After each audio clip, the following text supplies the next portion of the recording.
নমস্কার। আজকে আমরা কর্কট রাশির বিষয় নিয়ে আলোচনা করব। থাম্বনেলের মধ্যে আমি লিখেছি বৃহস্পতির পর্দাফাঁস, অর্থাৎ বৃহস্পতি আমরা জানি 14ই মে থেকে মিথুন রাশির মধ্যে প্রবেশ করেছে, বৃষ রাশি থেকে মিথুন রাশিতে চলে এসছে, যেটা কর্কট রাশির দ্বাদশতম ভাব। এবং এই দ্বাদশ ভাবে বৃহস্পতি এসে কর্কট রাশির মানুষদেরকে কী প্রভাব ফেলবে কর্কট রাশির মানুষদের জীবনে এই একটি বছর, কম বেশি 6টি মাস প্রায় কম বেশি, এই বিষয় নিয়ে আজকের আলোচনা আমাদের। বৃহস্পতির পর্দাফাঁস বলতে গেলে পারে একটুখানি হাস্যরস যুক্ত কথা, একটুখানি চমকপ্রদ কথা একটি, কিন্তু আসলে বলতে চাইছি বৃহস্পতির পর্দাফাঁস মানে হচ্ছে বৃহস্পতিকে যতটা ধরে নেওয়া হচ্ছে ততটা কি ফল দেবে বৃহস্পতি কর্কট রাশির মানুষদের ক্ষেত্রে। আসলে বৃহস্পতি কীরকম ফল দেবে কর্কট রাশির মানুষদের জন্য একদম জ্যোতিষের চুলচেরা বিশ্লেষণ করে আপনাদেরকে আজকে বোঝাবো। অবশ্যই আপনি যদি কর্কট রাশির একজন মানুষ হয়ে থাকেন তাহলে পারে কিন্তু ভক্তি সহকারে আপনি কিন্তু অবশ্যই লিখবেন ওম গুরুবে নমঃ, কমেন্টস করে কিন্তু অবশ্যই লিখবেন। অবশ্যই আমরা অনুষ্ঠানের মধ্যে চলে আসবো। অনুষ্ঠানে আসার পূর্বে প্রত্যেকবার যে কথাটি বলেই থাকি, আপনারা অবশ্যই আমার এই ছোট্ট চ্যানেলটিকে সাবস্ক্রাইব করে বেল আইকনটা ক্লিক করে দেবেন, এটাই আপনাদের কাছে আমার রিকোয়েস্ট। বৃহস্পতি একটি মিস্টিরিয়াস প্ল্যানেট বলা যেতে পারে। যখন আমরা বৃহস্পতিকে সাধারণ দৃষ্টিভঙ্গি থেকে দেখি তখন আমরা জানি বা আমরা কিছুটা বোঝার চেষ্টা করি যে বৃহস্পতি একটি নৈসর্গিক শুভ গ্রহ এবং বৃহস্পতির মধ্যে প্রচুর শুভত্ব রয়েছে এবং বৃহস্পতি মধ্যে একজন মানুষকে তুলে দেওয়ার, একজন মানুষের সাকসেস নিয়ে আসার জন্য বৃহস্পতির মধ্যে প্রচুর ক্ষমতা রয়েছে। কথাটি একদমই ভুল নয়, কিন্তু জ্যোতিষের ক্যালকুলেশন, জ্যোতিষের অঙ্ক কিন্তু একটু টাফ। তো এখানে আমাদেরকে বুঝতে হবে যে বৃহস্পতি যেই ঘরেই আসুক না কেন, বৃহস্পতি দু ধরনের ফল দেবে। একটি হচ্ছে সে নৈসর্গিক শুভগ্রহ হিসেবে কর্কট রাশির দ্বাদশ ঘরের মধ্যে এসছে এবং সে কিন্তু বিশেষ করে 5টি ভাবের কারকত্ব সে নিজের কাছে রেখেছে, যেমন দ্বিতীয় ঘর, যেমন হচ্ছে পঞ্চম ঘর, নবম ঘর, 11th হাউস এবং কিছুটা সপ্তম ঘরেরও। তাহলে বৃহস্পতি এই সমস্ত কারকগ্রহ হয়ে দ্বাদশ ঘরে এসছে, এর প্রভাব কি পড়বে?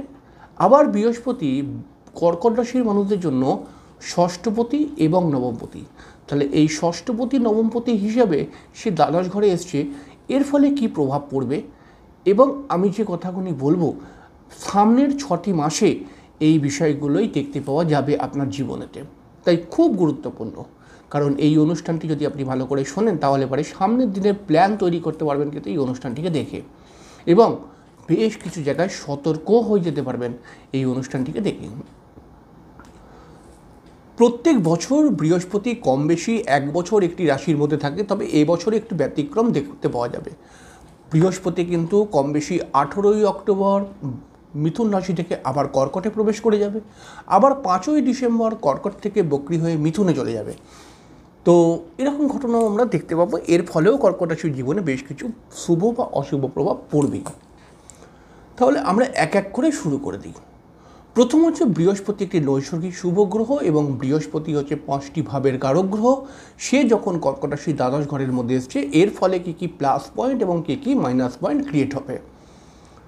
যেহেতু বৃহস্পতি ষষ্ঠপতি হয়ে দ্বাদশ ঘরে এসছে, বৃহস্পতি যেহেতু একটি নৈসর্গিক শুভ গ্রহ এবং 5টি ভাবের কারক গ্রহ হয়ে দ্বাদশ ভাবে এসছে, এই কারণে কিন্তু কর্কট রাশির মানুষরা কিন্তু এই 5টি মাস সামনের কিছু আর্থিক সমস্যা এবং এডুকেশনের ক্ষেত্রে কিছু সমস্যা এবং নিজের ভাগ্য উন্নতির জন্য বিভিন্ন চিন্তা এবং বিভিন্ন পদক্ষেপ নেওয়া, এগুলোকে নিয়ে কিন্তু কর্কট রাশির একটু ব্যস্তই হয়ে পড়বে।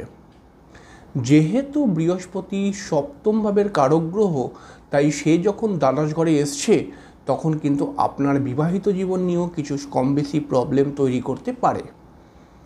এবার শাস্ত্র বলেছে বৃহস্পতি যেখানেই আসুক না কেন, বৃহস্পতির দৃষ্টি পদ্ম ফুলের কুঁড়ির মতো কাজ করে, অর্থাৎ যেখানটায় বৃহস্পতির দৃষ্টি পড়ে সেখানটায় যেন পদ্ম ফুটে ওঠে। এই কথাকেই যদি আমরা ধরে চলি তাহলে বৃহস্পতি আপনার কিন্তু দ্বাদশ ঘর থেকে চতুর্থ ঘরের মধ্যে দৃষ্টি দেবে। এর ফলে কিন্তু দেখা যাবে যে আপনার গৃহসুখ বৃদ্ধি হবে, আপনার দীর্ঘদিনের মনের একটি কোনো পরিকল্পনা পূর্ণ হয়ে যেতে পারে, আপনার নতুন গাড়ি বাড়ি ফ্ল্যাট হবার যোগ তৈরি করবে।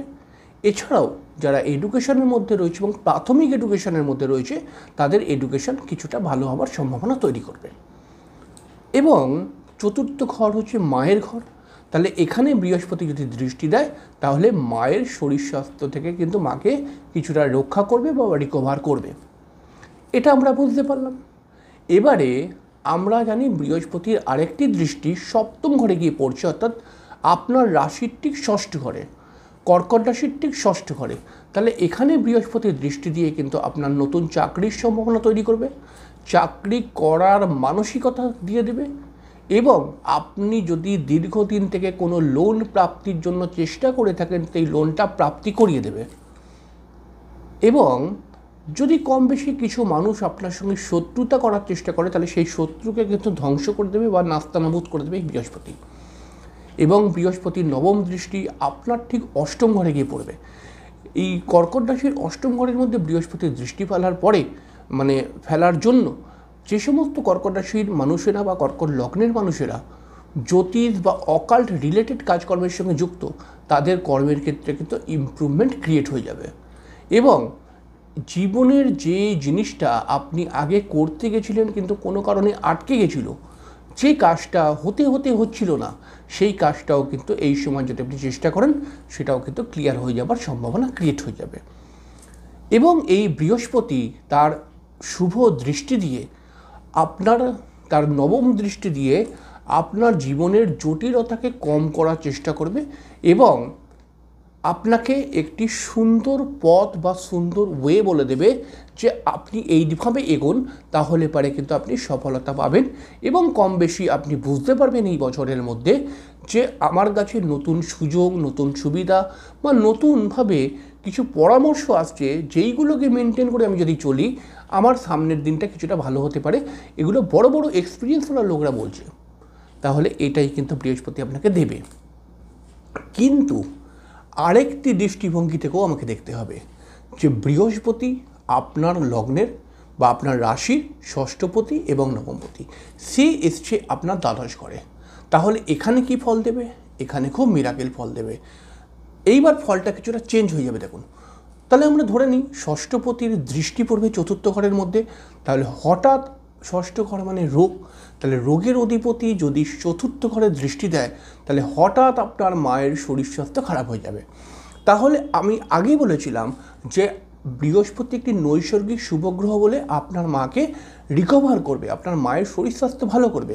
এখন বলছি বৃহস্পতি ষষ্ঠপতি হয়ে দৃষ্টি দিচ্ছে বলে আপনার মায়ের কিন্তু হঠাৎ শরীর খারাপ হয়ে যাবে। এইবার কথাটা বুঝতে কিছুটা অসুবিধা হবে, কিন্তু হ্যাঁ, জ্যোতিষ তো কিছুটা কঠিন বিষয় একটি। তো সেই ক্ষেত্রে আপনাকে বুঝতে হবে যে আপনার মায়ের শরীর স্বাস্থ্যও খারাপ করবে এবং আপনার মাকে রিকভারও করবে এই বৃহস্পতি তার দ্রুতি দৃষ্টিভঙ্গির ফল থেকে। অর্থাৎ প্রথমে বলেছিলাম রিকভার করবে এবং এখন বলছি যে রোগ দিয়ে দেবে। তাহলে এই দুটোই করবে। আবার ধরুন আপনি নতুন ফ্ল্যাট কিনতে চাইছেন, নতুন গাড়ি বাড়ি করতে চাইছেন, তাহলে বৃহস্পতি ষষ্ঠপতি হয়ে দ্বাদশ ঘরে গেছে এবং দ্বাদশ ঘর থেকে চতুর্থ ঘরে দৃষ্টি দিচ্ছে, তাহলে আপনার ফ্ল্যাট বাড়ি গাড়িও করাবে। কিন্তু যেহেতু সে ষষ্ঠপতি তাই আপনি কিন্তু এটা লোন নিয়ে যদি করতে চান তাহলে আপনাকে করিয়ে দেবে, কারণ সে ষষ্ঠপতি, লোনের অধিপতি। আবার আমি যদি আরেকটি দৃষ্টিভঙ্গি থেকে বলি যে বৃহস্পতি ষষ্ঠপতি হয়ে আপনার চতুর্থ ঘরকে দেখছে, তাহলে চতুর্থ ঘর কি? চতুর্থ ঘর হচ্ছে প্রাথমিক শিক্ষার ঘর। তাহলে এরকম আমরা কর্কট রাশির প্রচুর ছেলে মেয়েকে দেখব যারা কিন্তু এই বৃহস্পতির চতুর্থ দৃষ্টি দেওয়ার ফলে শিক্ষা ভালো হওয়ার কথা, কিন্তু সেই ষষ্ঠপতি বলে শিক্ষার ক্ষেত্রে প্রবলেমও আনবে, কিন্তু শিক্ষাকে ভালো করার জন্য কোনো না কোনো প্রবলেমের সঙ্গে জড়িয়ে দেবে। এরকম মিরাকেল ফল কিন্তু আপনি দেখতে পাবেন। কিন্তু এবারে যেহেতু বৃহস্পতি ষষ্ঠপতি এবং সেই ষষ্ঠপতির দৃষ্টি পড়ছে কোথায়? ঠিক কর্কট রাশির অষ্টম স্থানে পড়ছে। এটি একটি বিপরীত রাজযোগ তৈরি করবে এবং আপনি দেখবেন সামনের দিনেতে যে যেই কাজটা হচ্ছিল না, আটকে গেছিল এবং আপনি ছেড়ে দিয়েছিলেন আশা, সেই কাজটাই হয়ে যাবার চান্স ক্রিয়েট হয়ে যাবে। এবং একটু যদি চেষ্টা করেন তাহলে পারে এই 2025 সালেতে আপনি বিশেষ সম্মানের অধিকারী হতে পারেন এবং বিশেষ লাভবানও হতে পারেন আর্থিকভাবে।